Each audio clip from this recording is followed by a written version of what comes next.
and ask ourselves and others the hard questions about the issues we're facing today, to learn about and to train ourselves to be anti-racists, to create policies and practices to approach our work through an anti-racist lens, and to figure out how we can become better allies in a fight against systemic racism and for integrity, accountability, and equity in the criminal legal system.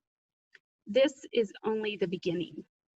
And with that, I would like to introduce our communications manager, Marissa Gaston, who co-chairs our anti-racist working group, to introduce our guests, who are leaders in their professional fields and in their communities, even while being directly impacted by the systemic issues at hand. Thank you, Claire, for that introduction. We are here with several speakers today, the first of which is Melissa Redman. Melissa is the director of the University of Georgia Law's Prosecutorial Justice Program, which prepares future prosecutors by placing law students in Georgia prosecutors' offices and providing real-life practical experiences. She's also a former assistant district attorney in Fulton County, where she headed the Public Integrity Unit and helped form the current Conviction Integrity Unit. Jimmy Gardner, a former minor league Cubs player who in February 1990 was convicted and sentenced to 110 years in prison for crimes he did not commit. Jimmy spent 27 years wrongfully convicted before being exonerated on April 1st, 2016, and now works as a motivational speaker and a board member at the Georgia Innocence Project. Finally, Lloyd Pierce joins us, head coach of the Atlanta Hawks and a member of the National Basketball Coaches Association's Committee on Racial Injustice and Reform. He's also been called one of the profession's most thoughtful and consistent voices on social issues. Thank you all for joining us and for the diverse, unique perspectives you each provide. Like Claire mentioned, we founded our anti-racist working group in the midst of a summer of protests, heartbreak, and outrage as staff began interrogating what these recent deaths and so many others reveal about the perception and value of Black lives in the United States, especially as it relates to our wrongful conviction work. So let's get started. This first question is for each of you. Considering your respective fields, how are you seeing these issues come up in your line of work, and why is it necessary that we as professionals confront issues of systemic racism in this country? Melissa, would you like to start? Sure. Thanks for having me. To answer your question, I think as far as from the academic standpoint, we have to recognize what our students are going through and to give them a safe space to be able to express their feelings, the trauma that they're experiencing by observing what's happening these days, and in letting them know that they have our support. In the field of prosecution, you see a lot more offices recognizing the need to address this problem, training in implicit bias and diversity and inclusion, things that you would not see even 5 years ago are being taken seriously now in attempting to confront these systemic issues. And as far as why that's necessary, is because you would hope that when we know better, we do better, right? So we know that once this is in your face, there's no avoiding it. You have to confront it, that we would take the opportunity to do just that. Thank you. Coach Pierce, Jimmy, would you like to weigh in? Sure. Thanks for having me, and really appreciate the conversation. You know, I'm in a unique sector, being in professional sports and working with a league of players. 80% up to 80% are African American, and all of them are extremely rich, or moving into categories that are uncommon for African Americans, and our league is dominated by that. So we have a different perspective on our stance and how we're viewed. It's easy to put the connotation on us as just being athletes, but I think in light of what we've seen in 2020, we also now have a newer and an increased responsibility to commit to this fight of injustice and inequalities because of our platform, because of our reach, because of our abilities to connect with so many people that have been fighting and are doing a lot of the groundwork, that we can amplify the message and we can amplify the fight a lot stronger. And I think because we're all in this fight together, athletes have increased and become a more prominent role as we're moving forward. And so, for me as a coach, my main responsibility is to help our players get better. And when I use the term players, I'm not just speaking about their action on the court. They're people, they're individuals, they're husbands, they're fathers, they're brothers. And so my job really, and the way I look at it, is to help them become better men for their families, for our communities, and on the court. And so this is one of the ways I'm committed to helping them grow, is to be educated with them, and then figure out what we can do to address a lot of the issues that are going on. I want to thank you for having me at this very necessary forum. And I just want to address the question as a former incarcerated individual and an exoneree now. I feel like it's dutiful of me to, after coming home, to be involved with all processes involving the elimination of this systemic racism, police brutality, judicial inequality, and the likes. As an African American, I find that it is even more imperative. I believe there's 70-something% of African Americans that are exonerees throughout the country, throughout the United States, I'll say. And as an exoneree, I know that these issues need addressing. These issues have to be heard. That's why I'm just so thankful to be able to just speak out against all of the aforementioned. And in doing so, I believe that by me speaking out, it will encourage and motivate others to try to follow suit. That's why I try to walk my talk, and I try to be as involved as possible and speak out against it whenever the opportunity presents itself. And in turn, hopefully we'll have individuals out there understand that even if you don't have a certain platform, your social media sites, wherever you may be at, go against it. Go against it at all turns, in all heart. Go against police brutality. Go against judicial inequalities. Go against systemic racism. Confront it. So I believe that everyone can do their part if they just do a little bit. And that's where I'll continue to do my part and try to be just a positive input in eliminating this from our society. Thank you all. So let's talk a little bit about the year that we've had in the state of Georgia. The Georgia Supreme Court issued a statewide judicial emergency, effectively shutting down courts on March 14th. Atlanta's Mayor Bottoms issued a shelter-in-place order 10 days later. At one point, Georgia led the country in most reported cases of COVID-19 per day, which has disproportionately affected the Black community and incarcerated people, who are infected at 5 times the national rate. During that time, footage of Ahmaud Arbery's shooting, a modern-day lynching, was released to the public. Breonna Taylor was killed in her home by police. In May, the world bore witness to a police officer kneeling on George Floyd's neck as he lay dying. Rayshard Brooks was shot in the back and killed by police in our own city. And most recently, Jacob Blake was shot in the back 7 times by police. This is an extremely painful time, but it's also perhaps the most activated we've been as a people. And all while we gear up for what could potentially be one of the most pivotal elections in American history. This is another question for all of you. What, if any, do you feel are the unique advantages of being in this very specific moment, a political and societal reckoning in the midst of a global pandemic? I'll jump in. I think the advantage is we are in a pandemic, right?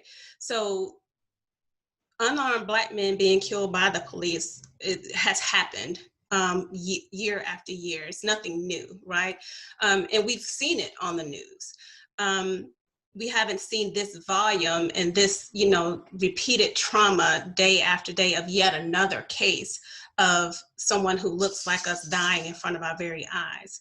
But we know we don't have the luxury now during the pandemic of turning off the news and saying, you know, that's really horrible what happened to that person, going to bed and get up the next day and go about your normal duties, your daily routine, because we don't have a daily routine anymore, right? Our daily routines have been completely demolished. So the advantage, I would say, is we have the ability to sit in it and digest it and feel it and know that this is not something horrible that happened to that person. This is something that keeps happening over and over and over again. And it's not just, you know, someone across the country or someone across town. This could be my brother or my father or me. And so when you have that kind of that confrontation, that conviction, I think that's where you see this movement of people, one, no longer being able to avoid it and kind of put it on the back burner and just go on, because there's no going on right now. And the disadvantage is the same. I mean, you have that repeated trauma, and I think we all have to be very careful to recognize that that's what it is. When you're seeing these images and you're confronting with this reality, that it can be traumatic. And I think we also have to recognize our obligation to not only take care of ourselves mentally, but to look out for each other.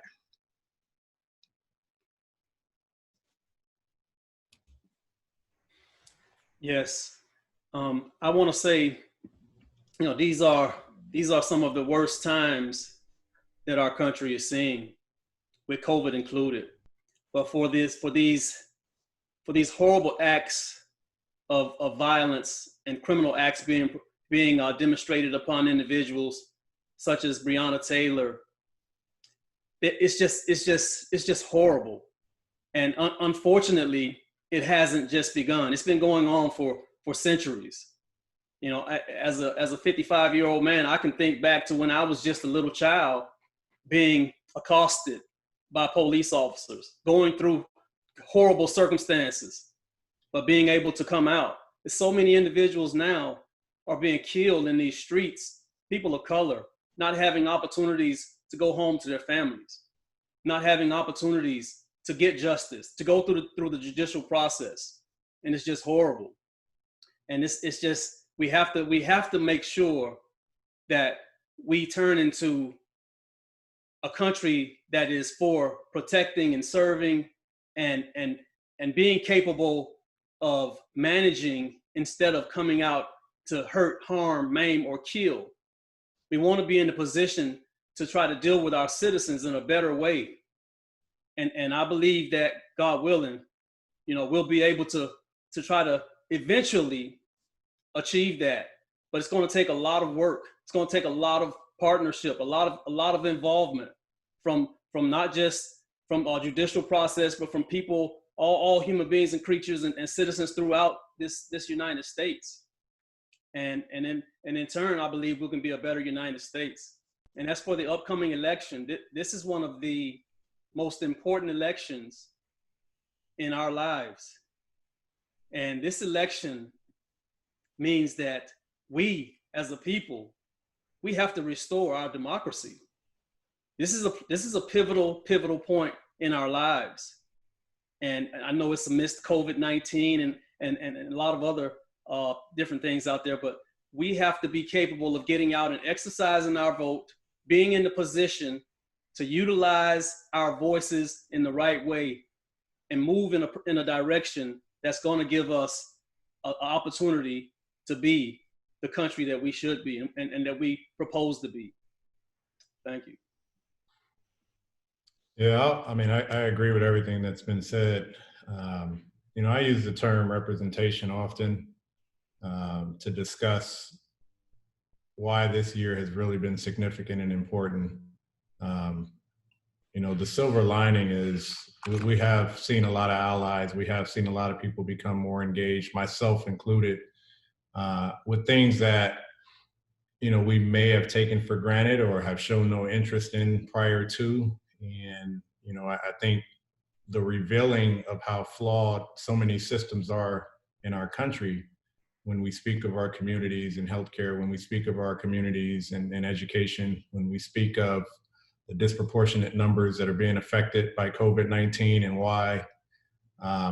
All of those things have come to fruition during this time. And, you know, everyone's reporting numbers and they're showing the disparities. They're showing the numbers that were spoken before about the prison system and how it affects African Americans and people of color. And so, you know, the silver lining is because we're hearing and seeing those numbers, as Melissa talked about, you know, we're not able to just go about our days the next day, our normal routines, and fly out the country and travel on vacation. We're all sheltered in, and we're seeing those numbers. We're seeing these things on TV. And you're either part of the solution or you're part of the problem if you continue to ignore it moving forward. And this year has allowed a lot of people who have continued to ignore it or who were unaware of some of these issues, they have become aware. I have become more aware. I have become more vocal, and I will continue to do so, but I'll also continue to share that with as many people as I can, because that's what's needed. As Jimmy talked about restoring our democracy, I think really saving it at this point, really putting forth the effort to save it and restore it and do what we can is dependent upon more people being active in voting and getting people registered to vote, more people being active in our legal and judicial system and the policies that are in place, and understanding, you know, things that need to be reformed, things that need to be changed, things that need to be addressed. But that's the way we're going to have to do it. And that's what's happened this year. You know, maybe not if there's no pandemic, maybe it's things are getting worse and we have no idea that they're getting worse. And so at least we're awakened right now. At least we're getting people to be more encouraged and more active in this fight. You know, now we just have to put it all together and put it into action. Thank you. At GIP, the question is not only how to more effectively approach our work through the lens of systemic racism and white supremacy, but how we as an Innocence organization can be a more effective ally to other organizations that already are and have been doing anti-racism and racial justice work. So Coach Pierce, let me ask you, what does it mean to you to be a good ally? Well, you know, I think it's support. I think it's education. I use the word partnership as often as I can. I was brought to the Georgia Innocence Project really to be an ally, you know, nothing for me. It was, how can I help? I believe in what the work that you guys do with the Innocence Project and the Innocence Network. Jimmy and I met 2 years ago at the Innocence Network here in Atlanta and had a great conversation, really understanding what he's been through, what he's doing, and the work that he does.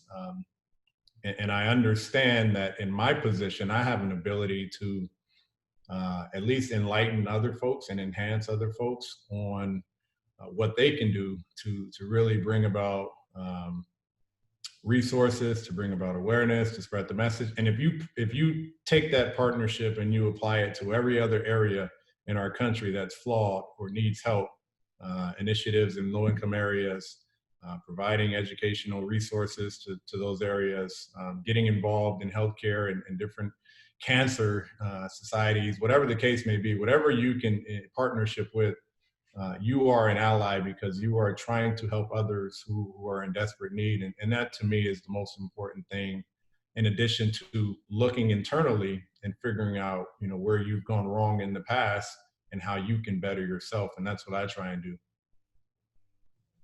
Thank you. Melissa, what are your thoughts on being a good ally?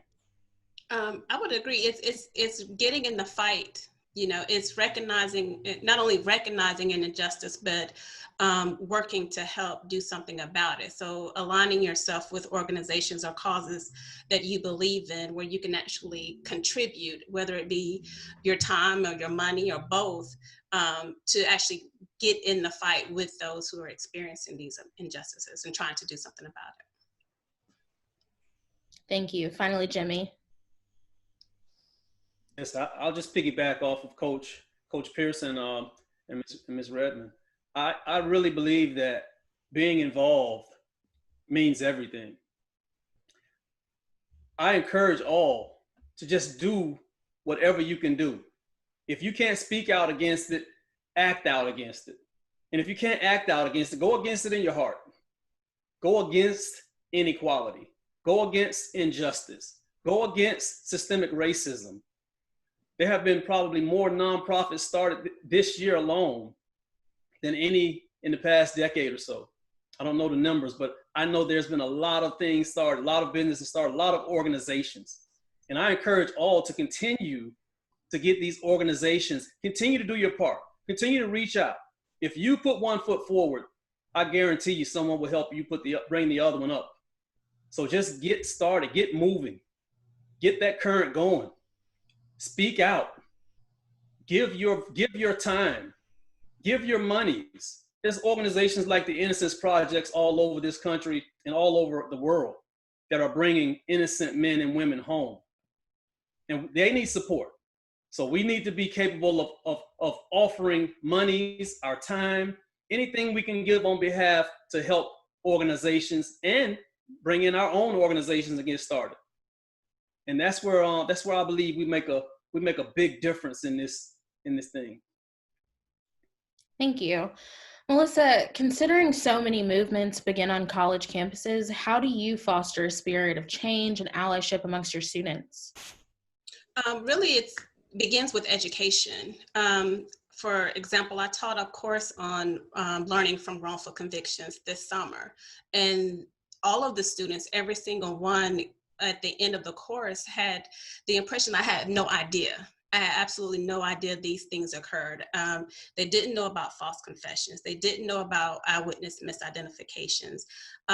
So the first part is educating students about race and implicit bias, educating them about systemic racism, especially in the organizations or the fields, whatever that field may be, that they intend to go into. And also it's about creating a safe space, especially if you're on a campus where you have a very small number of minority students, and making sure that they have someone that they can go and talk to and express their frustrations with, to deal with the microaggressions that they deal with on a daily basis of being called, being, a co-worker or a colleague being surprised that they're articulate or that they speak well, those type of things that they have to deal with.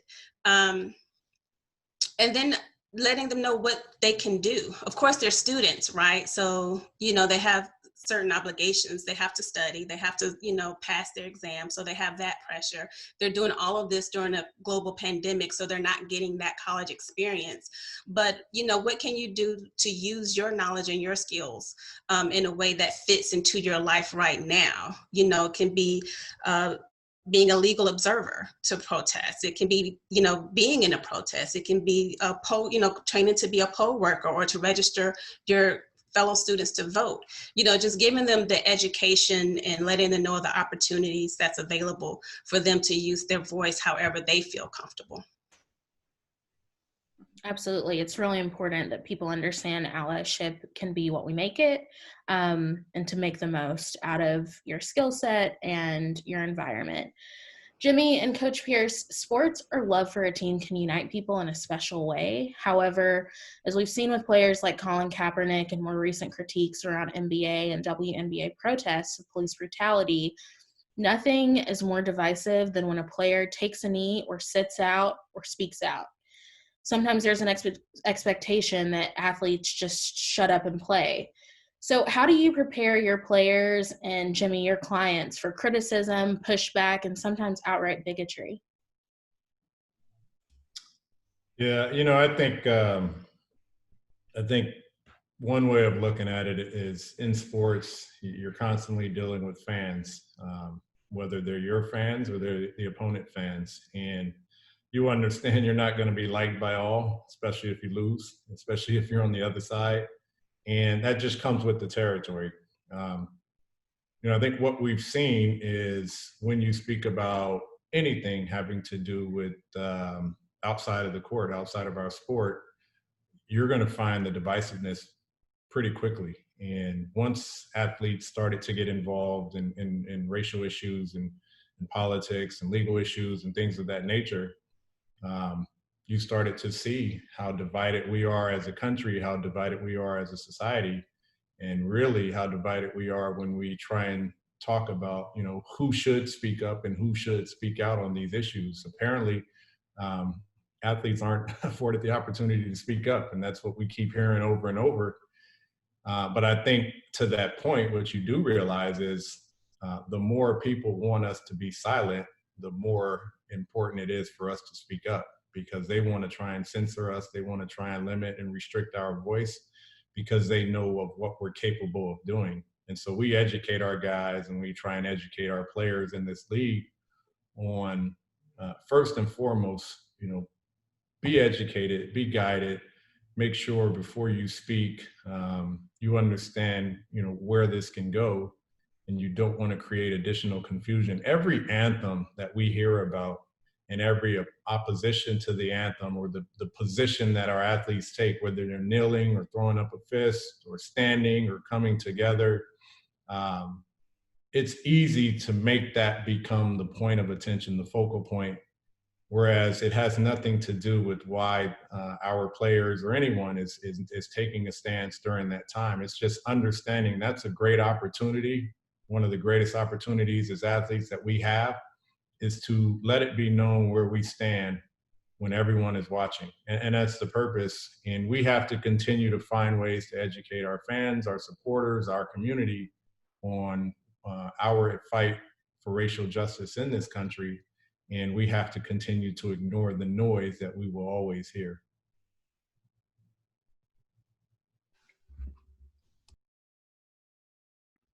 Thank you, Coach Pierce. Jimmy, would you like to add anything? Sorry, Jimmy, you're muted. I apologize. With this question, I went back probably about 35, 40 years. But I went back, 35 years. I just remember pitching on the mound and being called every N word in the stands and trying to focus. And I couldn't believe the audacity that I just went back to that. I just had to mention that. But I had to keep my composure. And as an athlete, we focus on our task at hand, and God willing, we were able to go out and execute. But, my thing is having emotional intelligence.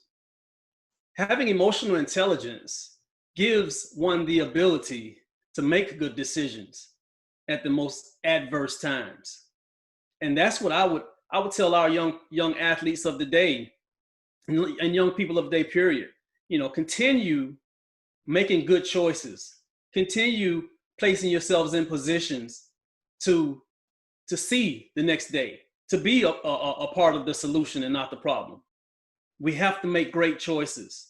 And in doing that, that enables us far more opportunities than not to be a part of the solution. And I say this kindly because, we've had athletes speaking out and protesting ever since I know I've been born. We go back to Muhammad Ali. We go back to Kurt Flood. I mean, Mahmoud Rauf. We go back to a number of individuals in my era in the 80s. Jim Brown, and these individuals sacrificed, but these individuals had consciousness that enabled them to move forward. And now we have individuals today really looking back on that and seeing that that's okay. Whereas in before, there was this negative connotation that, don't speak out, don't say anything against it. My friend Gary Sheffield from back in the day, he spoke out against things. And then you have these individuals today, Mr. Colin Kaepernick, LeBron James, you have Udonis Haslem. These guys are stepping up and being a part of the solution. And they're encouraging others to do the same. And it's just a new day. I'm so proud to be alive in this time, because I'm seeing a change in the young people that is just beautiful. And I just want to encourage them to continue to protest peacefully, to place yourself in positions and understand that you gotta be smart, use your platform, be as wise, smart, intelligent as possible, but get the point across. Get the point across. Emotional intelligence, EQ. Thank you. Thanks, Jimmy. Melissa, as a prosecutor attempting to establish a culture of accountability and integrity in a pretty conservative state, I can imagine you're no stranger to backlash either. So how do you deal with that, and how do you prepare students for that? Well, I have to say, a former prosecutor, since I'm full-time, I'm teaching full-time now, but yeah, you do get backlash when you try to, especially where I worked, in holding government officials accountable. So, you know, you get called anti-cop, you get called really not, and then it's a two-edged sword, because if you don't move fast enough, you have the backlash from the community that you're not doing enough. And then you also have backlash from the individuals you're trying to hold accountable, that they're being attacked and not appreciated for the work they do, because I think we all agree it is a very difficult job. So at the end of the day, you have to do the right thing. And that was the thing that was kind of a mantra for me, is just do the right thing, and just go where the evidence leads you, and be able to articulate your decisions. And I think that's what the public is entitled to, is whenever a prosecutor makes a decision in these types of cases, they're entitled to know how they arrived at that decision, to have that full transparency. And I think that's the only way the community can maintain trust that prosecutors are doing the right thing. As far as training future prosecutors, it is difficult because, you know, our state is very diverse. There's the metro area, and then there's the rest of the state, which is very, very conservative. And I feel like it's my responsibility to give my students the best foundation I can, and to instill in them all the values of professionalism, of ethics I can, that sticks with them. Because, and I tell them, one day you're going to have to make a decision, like what's important to you. Prosecutors have broad discretion on what types of cases to prosecute, whether to prosecute the cases at all, what type of sentence recommendations to make. So you have to start thinking about now what type of prosecutor you want to be, and be able to defend that against those who are going to confront you with, you know, you might as well be a defense attorney. Well, I'm on the side of justice, and justice to me may look different from what you think justice is. Justice to you may look like, how many convictions can I get? Justice to me may look like, well, let's take a look at this case and figure out what brought these individuals into the criminal justice system, and what can we do to make sure that neither one of them return to it. Let's look at it that way. And so that's what I'm trying to pass on. And I'm very excited to see more and more prosecutors kind of getting on a trend of a more holistic approach to addressing our criminal justice issues, and recognizing, you know, that we can't just jail away society's problems. Thank you. Pivoting back a little bit, as an athlete yourself and a motivational speaker, Jimmy, and Coach Pierce as a coach, you're training and mentoring young Black men who are all the time carrying this weight of systemic racism. When they're not on the court, they're moving through the world with all of these preconceived notions based on their skin color and the trauma of seeing people who look like them being brutalized. We at GIP represent clients who are dealing with the same, but as a predominantly white organization, we don't share in that experience or understanding, and cannot pretend to know how that feels. So for people who do not have these shared lived experiences but still want to be effective allies, how can they integrate the lived experiences of directly impacted people into their advocacy? Jimmy, I'll ask you first.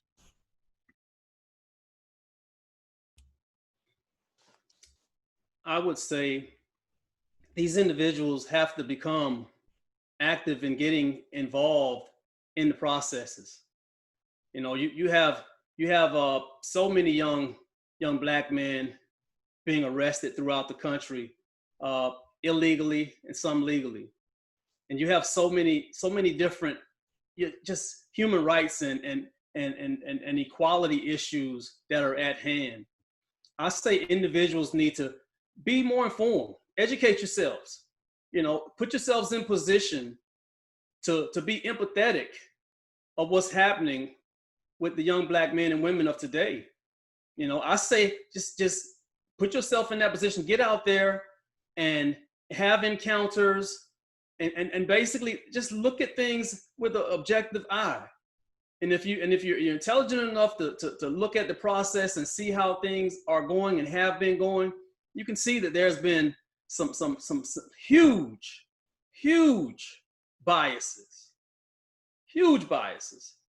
and I say to the individuals, you know, I speak with the federal defenders about implicit biases, and individuals, I say these individuals take classes. You know, we teach classes, and we put people in positions where they can understand that they do have implicit biases. Implicit biases do exist within them. And it's just a wonderful opportunity when you see that light bulb turn on and individuals realize, I've been having this my entire life. But to know and not do is to not know at all. So once you become aware and informed, now you have to apply. You know, but get that knowledge. Education is the key. And there's a lot of classes out there, especially dealing with implicit biases and explicit bias. But it has to be a change of heart also. And empathetic, have empathy. Have empathy. You know, I don't want to see any human being done unjust or treated inhumane, regardless of the color of the skin, the gender, the sexual preference. It makes no difference. So I say, treat others as you would want to be treated, and seek to gain and grow rather than to tear down and kill. Thank you. Coach Pierce.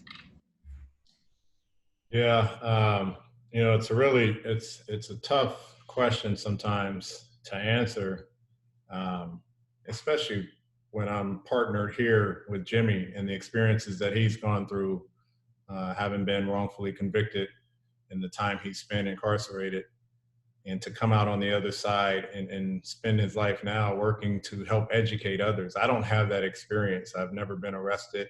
And so similarly, I am one of those people who have not experienced something as traumatic and difficult as Jimmy has. And so the reason why I'm trying to be a better ally is because when I met Jimmy and I met many other individuals at the Innocence Network in Atlanta 2 years ago, I was completely moved in a way that no event has ever moved me like that. I spoke to so many individuals that day and heard their stories and the situations that they've been through, but I felt their joy. I felt their love from being out and for being able to tell their stories and being able to commit themselves to helping others. And so I say that because in professional sports, I coach a lot of young athletes who have never experienced adversity, who have been told from day one that they are great. And what happens is, as a Black man, as a great athlete, you can feel that status of privilege because it's happened for that period. Now, every athlete comes to an end. Every athlete has to retire, whether it's due to injury or you're just old or it just doesn't work out anymore.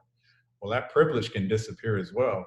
And you've gone through an entire amount of life not knowing the struggles of others and not knowing the sympathy of others and not knowing the situation in the society either you grew up in or you moved away from. And so I think it's important to know, as Jimmy said, to be educated and to find ways to be educated on, you know, what's really going on behind us. It's easy to say, hey, I've made it. I'm going to keep moving forward. You know, you won't be free if there are others that are continually struggling. And I think because I don't have the same story as Jimmy doesn't remove me from being educated and doing the same work as Jimmy. I want to do more if I have an opportunity to do more. And I want to rely on people like Jimmy to educate me on how and what I should be doing to do more. Thank you. I'm so glad that you mentioned that. Over the last year, you've really emerged as a thought leader, particularly because of the role that you've taken in the NBA Coaches Association as it grapples with issues of racial injustice. Can you talk about your own personal evolution as an activist? You know, it's all of the things combined, you know, just in the position I've been afforded in the last 2 years as a head coach of an NBA team. There's only 30 of those positions. And so what a unique experience for me. But with that position comes a responsibility and a duty, not only to this city, but to our team. And then not only to this team, but to our community and the people in this community. And so I just, you take on the responsibility and the challenges, and with those responsibilities comes, what's going on in Atlanta. I was drawn to the greatness of so many African Americans and their excellence here in this city. When you think of the civil rights movement, when you think of the entertainment industry, when you think of so many leaders that are from Atlanta, that have come out of Atlanta and that represent Atlanta. And here I am in a leadership position in Atlanta. I knew I had to understand what it means to represent the city of Atlanta. And 2020 presented every challenge that we could possibly have. And, being one of 30 head coaches and only really 5 right now that are African American, if I'm not speaking up, then who is? And, we represent 80% African Americans. That wealth, that amount of resource that those players have represents anywhere from 16 to 25% of the entire African American population in terms of wealth in our country, just in our league. That's how much money they have. That's how much resources we have. And that's how much access we are capable of having if we use it appropriately. And so it's an opportunity for me to speak up, to connect, and hopefully lead where I can help others do the same thing. And maybe some of our access will help us join in the fight a little more impactful. Thank you. For all of you, how would you advise someone who wants to take a stand and make their voice heard, but perhaps doesn't feel they have the knowledge or authority to do so? Melissa, I'll start with you. And that's the understandable feeling, not knowing where to start. But there are resources all over the place, all over the internet. There are reading lists on how to be an anti-racist. There are podcasts, there's YouTube videos, there are documentaries. So educating yourself has really become the easiest thing to do about these issues and what you can do about them. And if you're willing to do that and to not run away from it and to have difficult conversations, I think that you'll be doing your part. Thank you, Coach Pierce.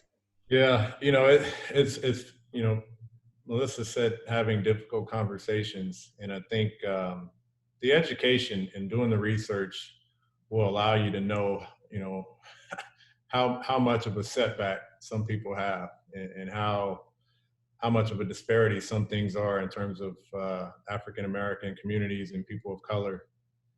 And so I say the difficulty, if it's still difficult, that therein lies the problem, because you feel as if, wow, it hasn't affected me, and now I have to speak up against it or speak out against it.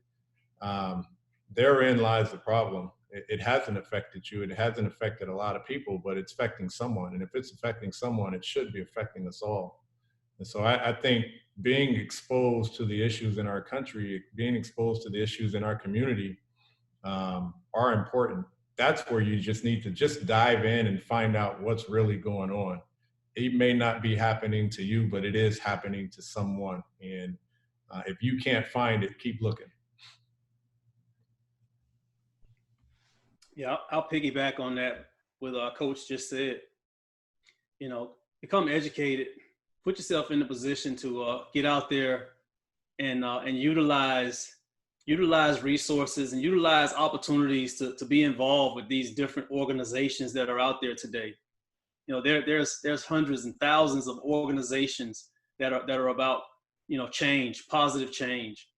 Trying to be in the position to enlighten individuals about just a simple way of life. And that's just do good, be good, and receive good. Just put yourselves in the position and position to understand that people of color have really been repressed and oppressed. And there's been such disparities and such racist regulations, and we're still in a position to love, to want to be inclusive, and to bring about good change, good positive change, I tell individuals just to just get out and do it. You know, make the first step.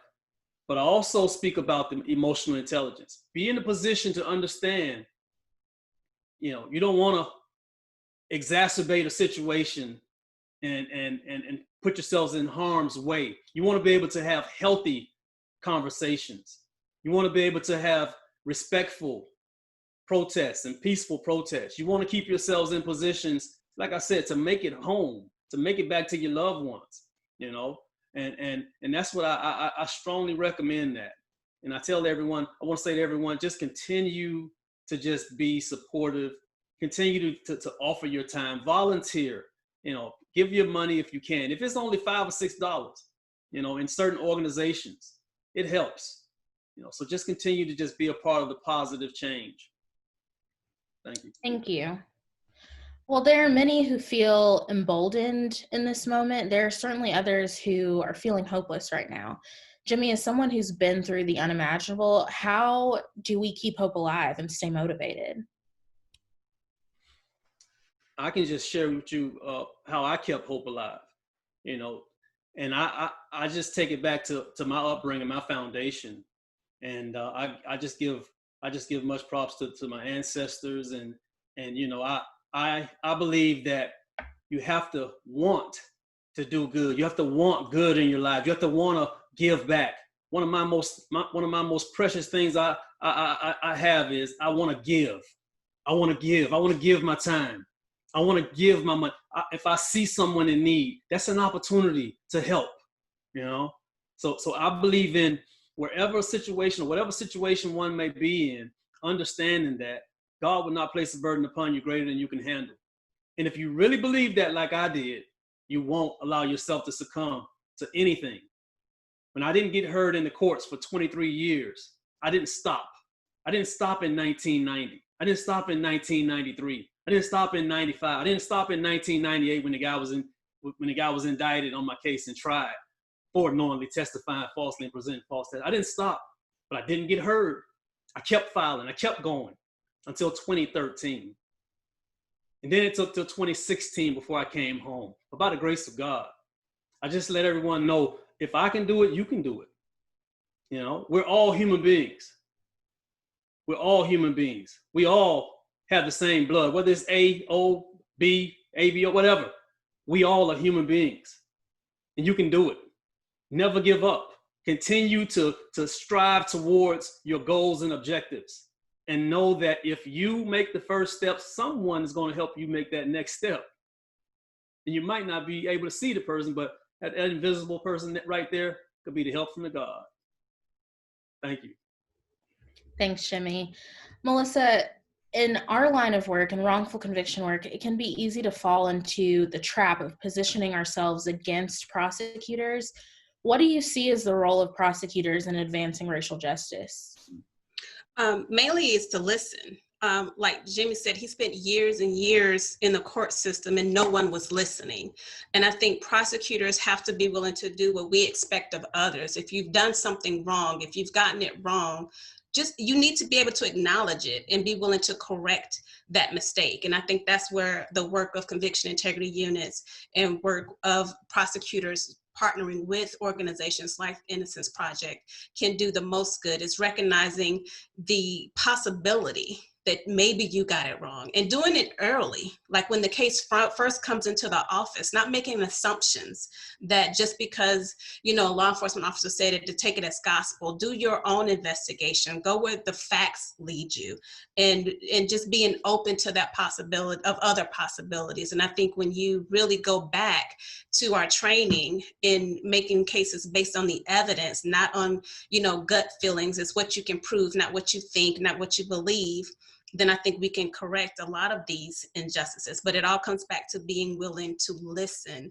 on the front end, and especially on the back end. When it comes to convictions or wrongful convictions, there's this perception that our job is to defend this conviction at all costs.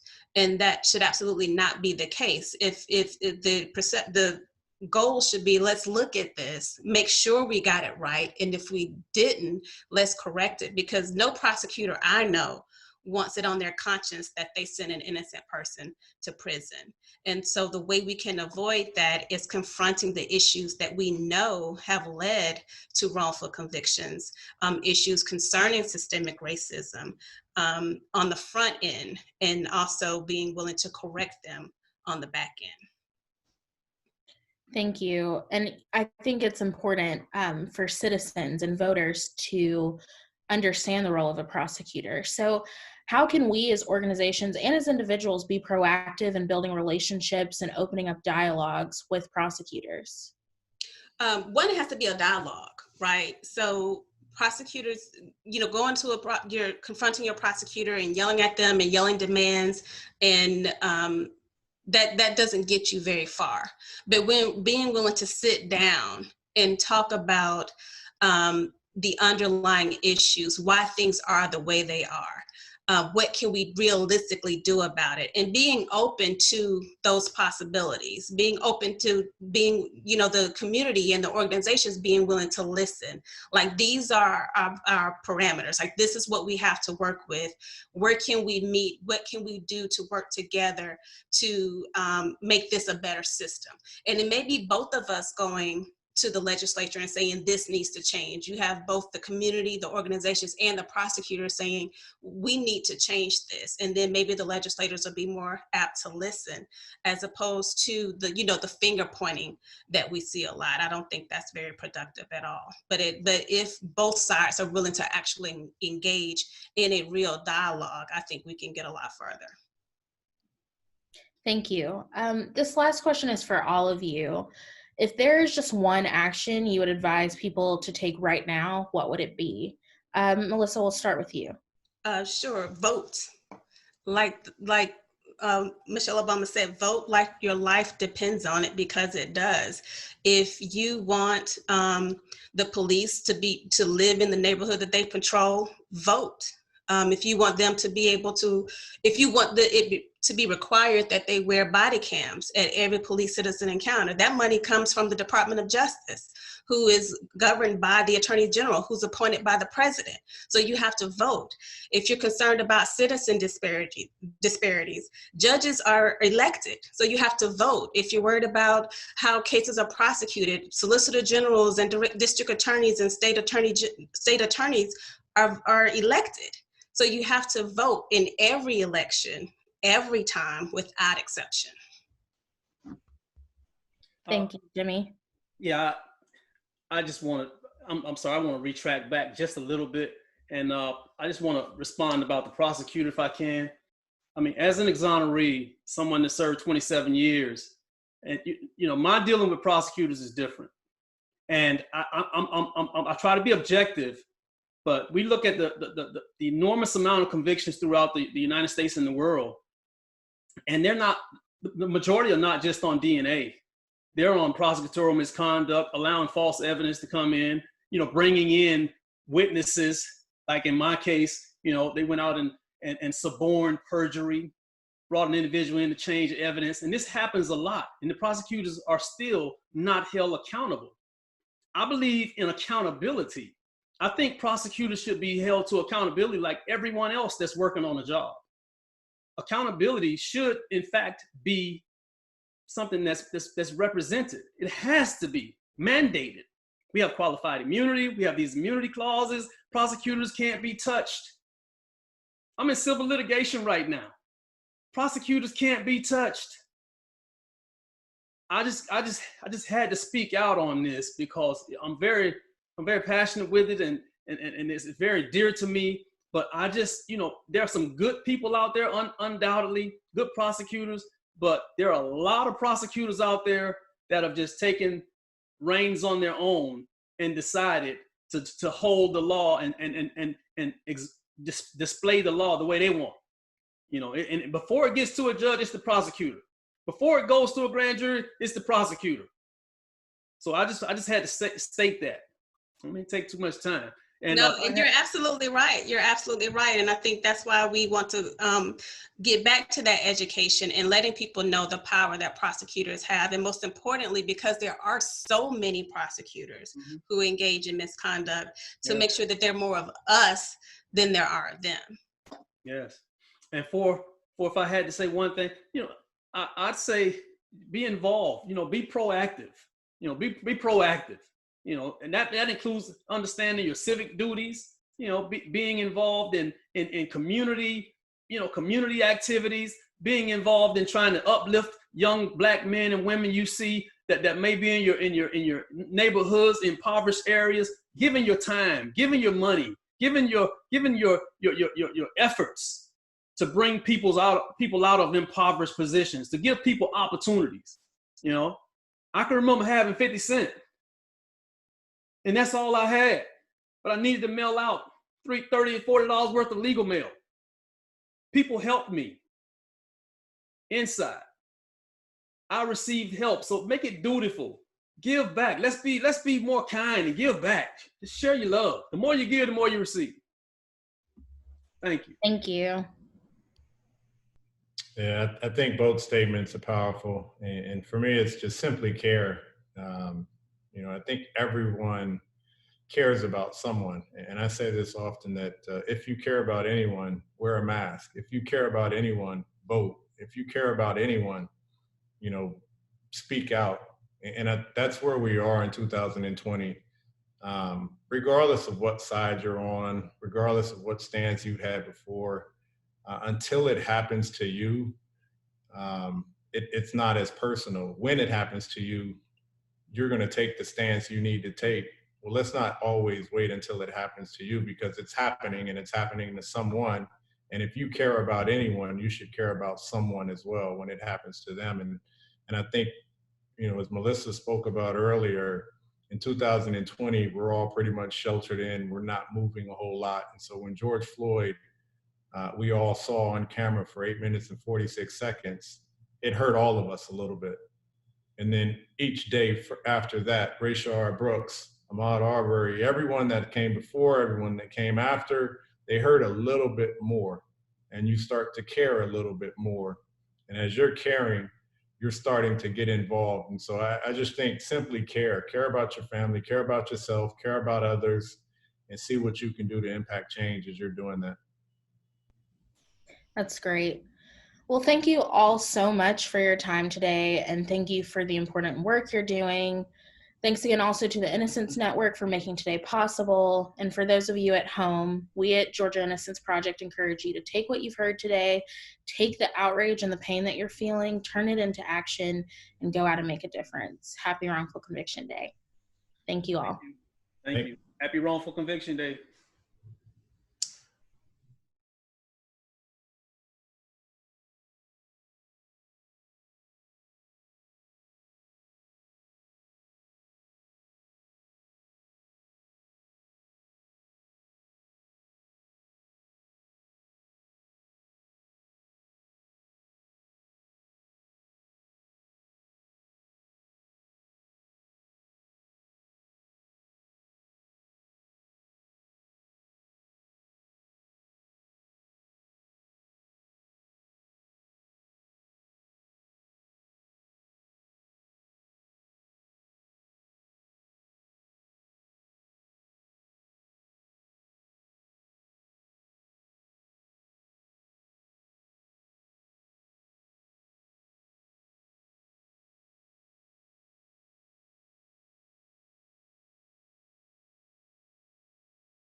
everyone.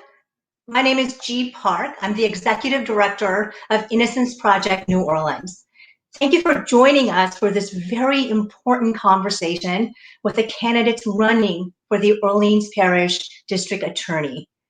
According to the most recent report from the National Registry of Exonerations in September, Orleans Parish has the highest per capita exoneration rate of any county in the country. In 78% of exonerations from New Orleans, there was official misconduct. And in fact, prosecutors committed misconduct in 90% of those cases. In the last 4 decades, concealing exculpatory evidence by the police and prosecutors in New Orleans unfortunately became routine. With incumbent District Attorney Leon Canizero not running for re-election, we have these candidates vying for this seat. We will hear from each of these candidates today and hear about their plans to prevent wrongful convictions, to correct past misconduct and wrongs, and to exonerate the innocent. Before we get started, I must clarify that this conversation is being sponsored by the Innocence Network and Innocence Project New Orleans to inform the public about the candidates' views and policies on issues that are very much of importance and concern to our clients and to our communities. IPNO is an independent 501c3 tax-exempt nonprofit organization, and neither the Innocence Network nor any of the nonprofit organizations that are part of the network support, oppose, or endorse any candidates for elected office. So, okay, now that that's out of the way, moderating with this conversation with me this afternoon is Glenn Davis. Glenn was wrongfully convicted and imprisoned for 13 years, 9 months, and 3 days for a murder that he did not commit. He and his 2 co-defendants were convicted in Jefferson Parish. It is a parish right next to Orleans Parish. Glenn was exonerated in 2010 when Innocence Project New Orleans uncovered evidence that had not been disclosed to his trial counsel. Evidence about an alternative suspect and how the state's primary eyewitness was nowhere near the murder and could not have actually witnessed the murder at all. Glenn's co-defendants, Terrence Myers and Mary Dalmore, were also exonerated. Hi, Glenn. Hi, G. Hi, everyone. Thank you. I was wrongfully convicted and imprisoned for nearly 14 years. I was just 18 years old when I was falsely accused of a murder that I didn't commit. But since winning back my freedom, I've become a homeowner and a small business owner. And I now will briefly introduce each of the 4 candidates. First, we have Judge Arthur Hunter, a former judge of Orleans Parish Criminal District Court. He was elected to the court in 1996 and resigned to run for district attorney this year. He began his legal career as a staff attorney with the civil sheriff for Orleans Parish, then established a private law office focusing on civil and criminal matters. Prior to law school, he worked as a police officer for the New Orleans Police Department. Next, we have Judge Kiva Lamb.